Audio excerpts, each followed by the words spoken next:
Hey everybody and welcome back. If you're just getting here, this is Tattoo Collectibles and I'm your host Eric. In this episode we've got some very cool stuff. Sailor Jerry sent us a package all the way from Canada. We'll be opening that today. I'm super excited to see what's in that. As well as some other little odds and ends that I have been procuring since the last time you saw me.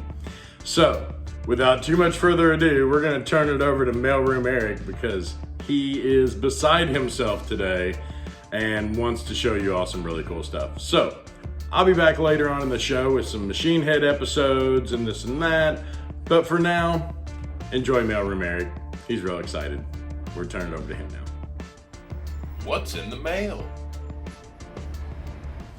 Ooh-wee! Welcome back, everybody. It has been a wonderful little vacation. Me and the boys built this great big brand new studio to film in as well as to tattoo in. But I'm here for a whole nother reason. We got this from our great friend Sailor Jerry.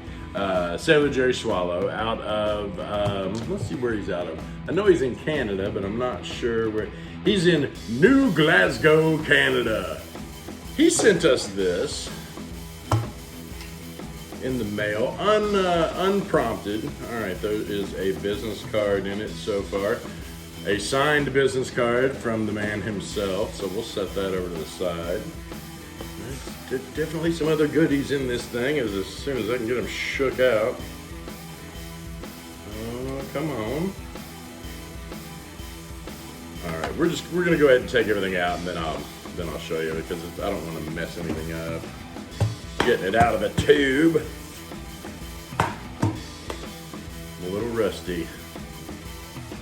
My building skills are tip top. My unpacking skills seem to have a little bit more to be desired. So Sailor Jerry sent us this nice package. Oh, with a nice letter. The letter says as follows.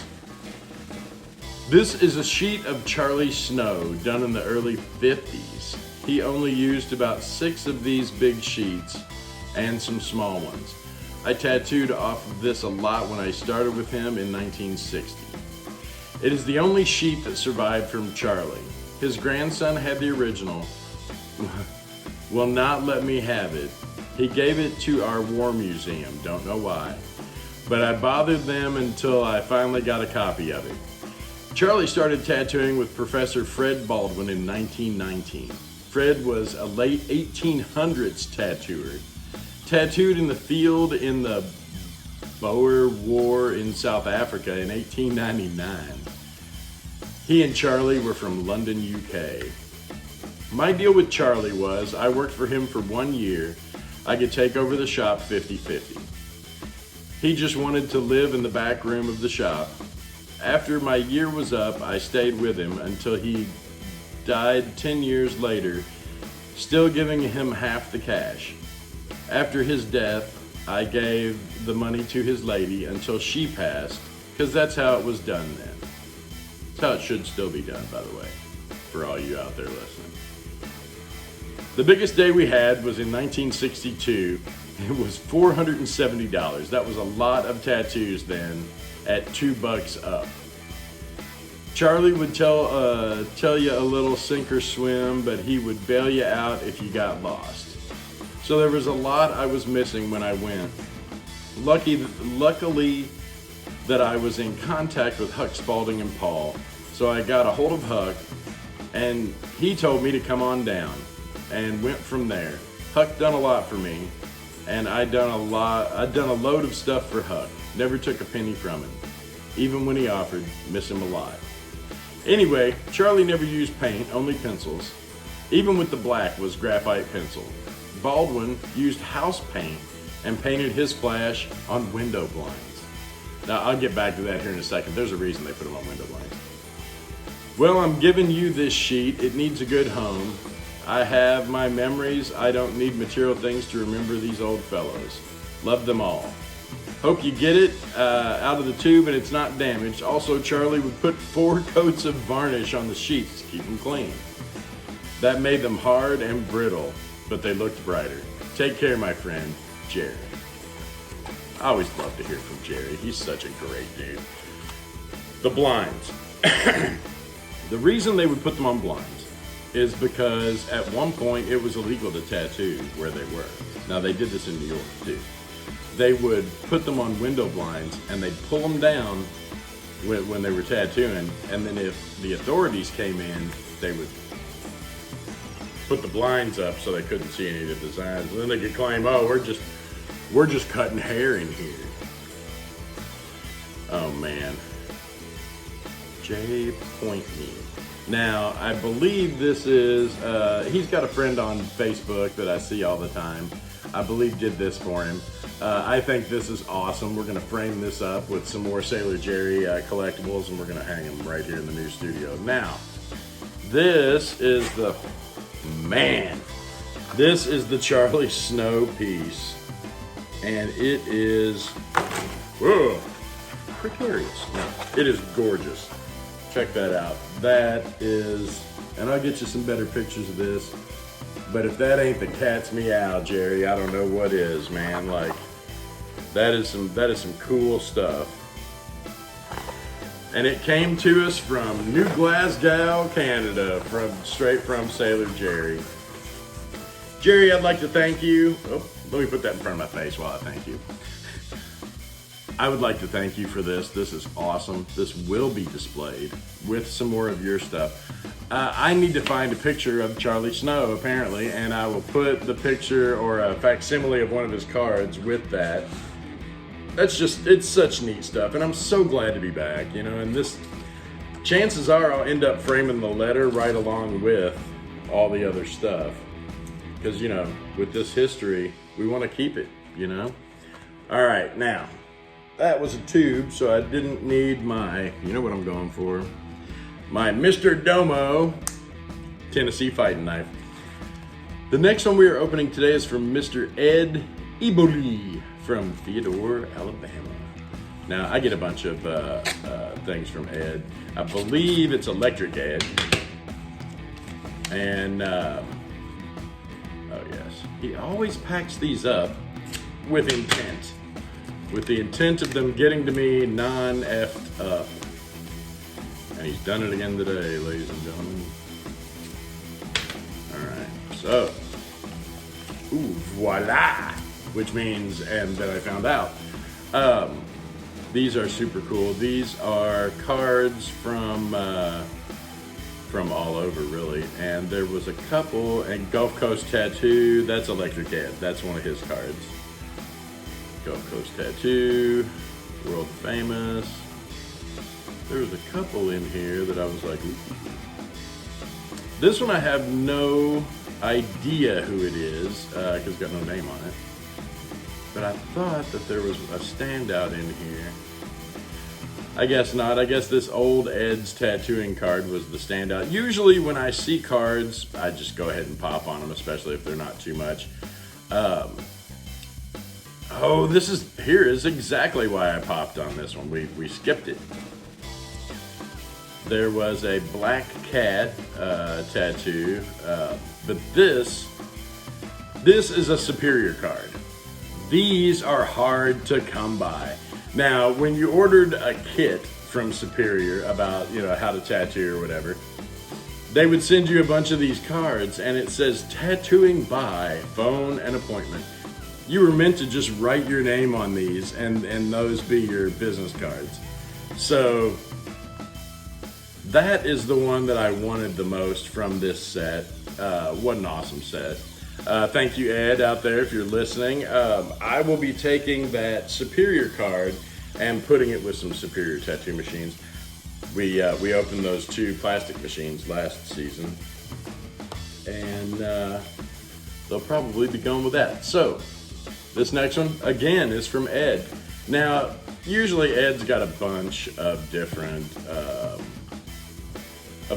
stuff up at once, and like I'll make a deal with him to just go ahead and get as much as I can and then put all the posters together, which is what we did this time. So I'm assuming these are more business cards. Like I said, he always packages them up like the people in his state aren't very gentle with outgoing mail. And I'll show you what I mean when I get this all the way there. Now I get this all the way open, and what's in it? It's taped in there still. Like, where's it going? Nowhere. Oh. I think, Mr. Domo, it's time for me to sharpen my knife. Again, these are a bunch of business cards. You always want to check, make sure you're not throwing something away. Let's see, we got another Gulf Coast. What is this one?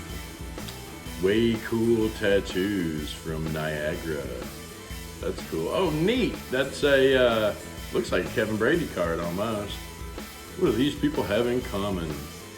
Yeah, it's a foldable card. I love these folder cards, man. And that one's from Aruba Island, South America. It just doesn't say who on it. That's cool. It's still cool. It's a 20-year experience guy from what it says. Proper care and... Oh, it's another, okay. And this has got the care instructions on the back. That's pretty cool. We got one of those in that other one. It's one of the no-names. I'm not sure who it is. There's another electric ed. I'm gonna have to make a big electric ed display with all of these cards here. Now this one, oh yeah, that one's Judy Parker. That's the one that made me pop on this. I didn't have any Judy Parker, and I met her not too long ago. You want to talk about a classy lady, man. I love her to death. And then, oh, and then there's a Bill Salmon sticker. There we go. So there's some pretty neat ones in there. I will now with the Bill and I cannot get that card off of there. Mr. Domo to the rescue. There we go. The Bill and the Judy Parker were the two standouts on that collection. But like I said, anytime you can find business cards fairly cheaply, go ahead and pop on them. Now the next one, I feel like a real tool, a real heel, a real dope, a real piece of crap.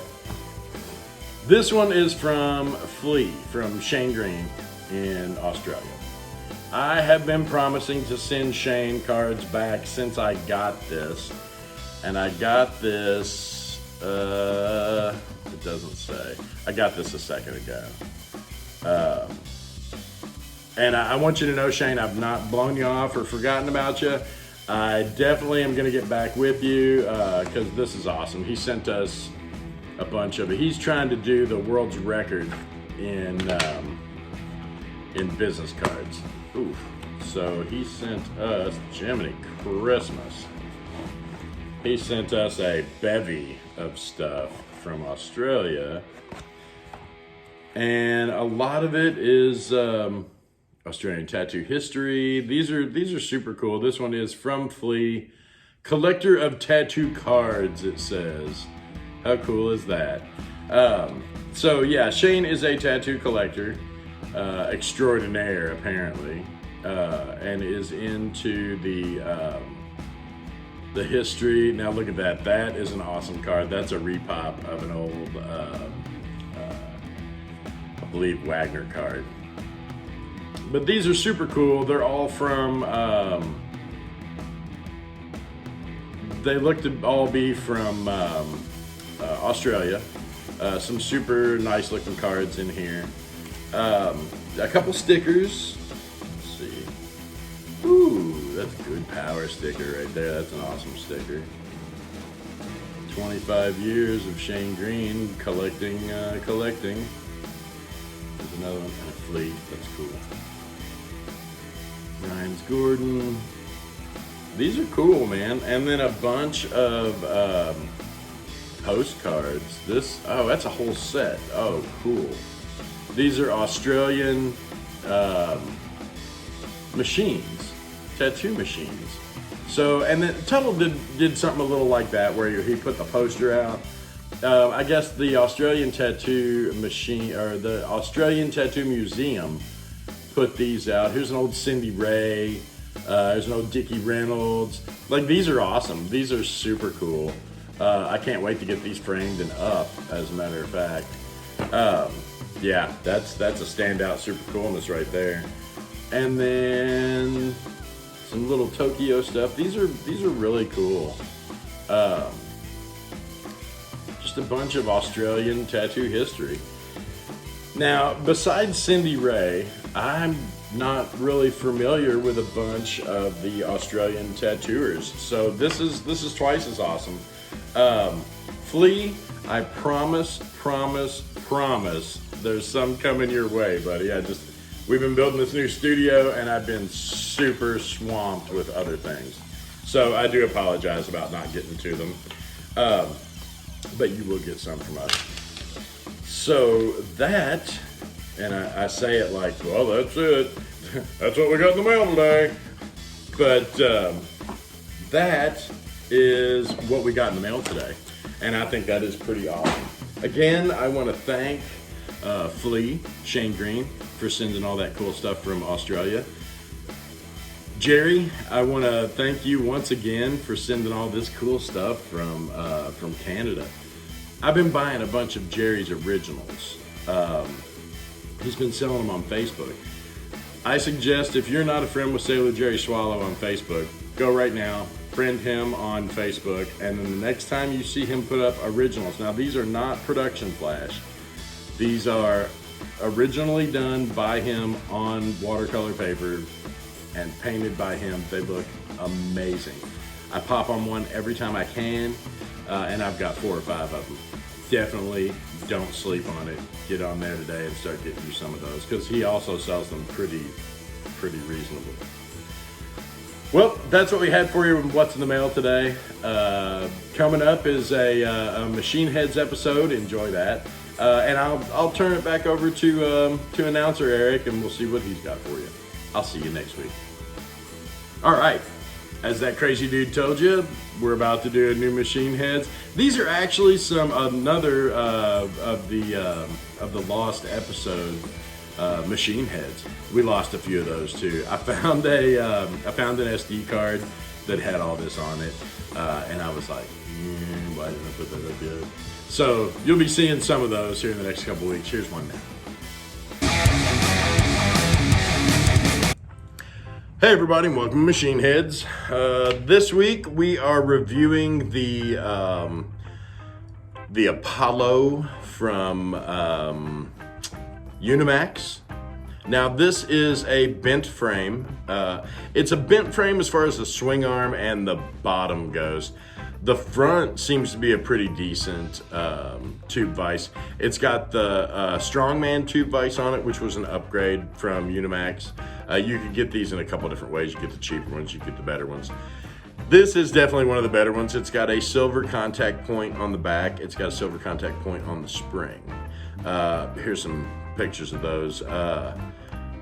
That usually denoted that they were a little bit better, made a little bit better, but let's see what this one, oh, yeah, that's not too high. That sounds like tinny poop, man. Let's see. Sometimes these have to be adjusted right away. Let's see if we lengthen that throw a little bit. Nope.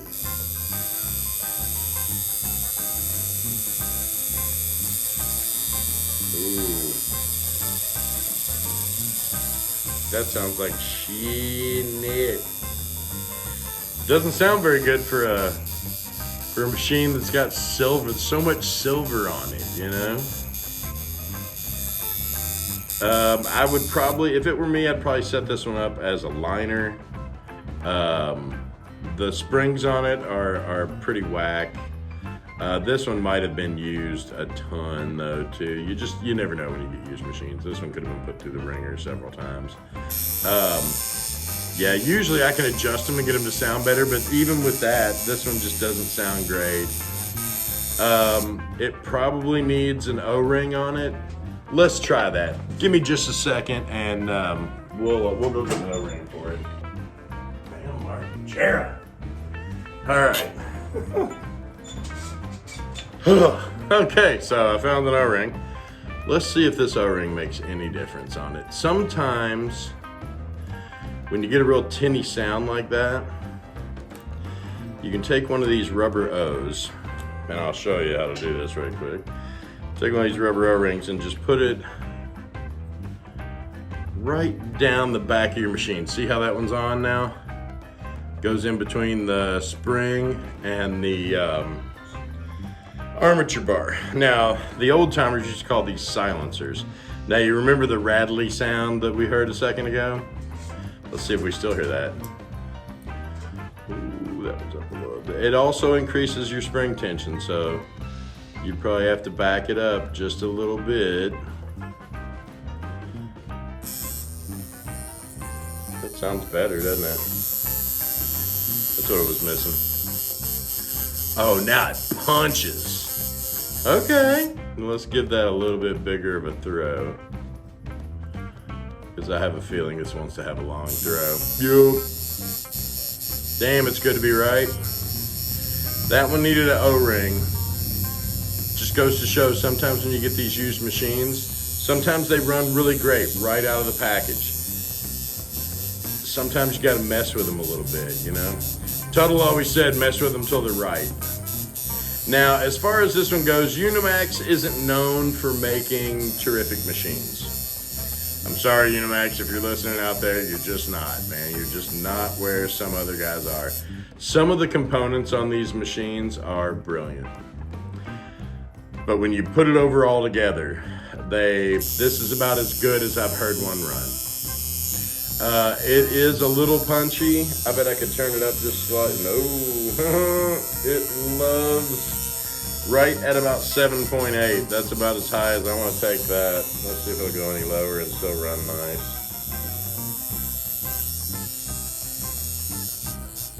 6.9, you'd be pushing a really, really like small shader with that. I'm gonna say, for collectible sake, it's a 9 out of 10, okay? Because it is an older machine, and it does still work. This one's probably from the mid-90s, if I had to guess, from the looks of the coils and the hardware. I'm gonna have, for collectability, I'd give it a 9 out of 10. It's definitely worth having in your collection. For usability, I would say it was probably a 5 out of 10. It's a middle of the road at best. If all of your other machines break and you've got one more tattoo for the day to do, maybe this is the machine. But even then, this probably wouldn't be the one I'd grab for. Like I said, 5 out of 10. That's just my opinion. Do with it as you please. And we'll see you next time on the next Machine Heads. Enjoy. All right. Well, as you know, I hope you enjoyed that. I hope you learned something that you didn't know before. And ladies and gentlemen, we're back. We're going to be doing this again, and we still don't have the 1,000 subscribers that we need. We are at 920 as of this taping. So get on there, subscribe. It only takes a minute for you. It does wonders for us. And you'll be in for the 1,000 count subscriber giveaway. This giveaway is gonna blow your mind.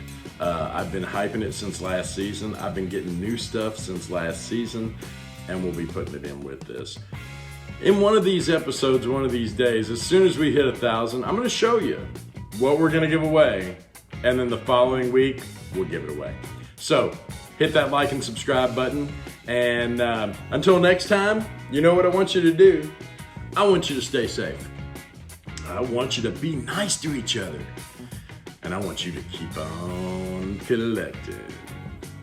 Yeah. Hey everybody, thanks for watching. And please hit the subscribe button down below and check out these videos. We worked real hard on these too, and I think if you enjoyed this one, you'll enjoy those too.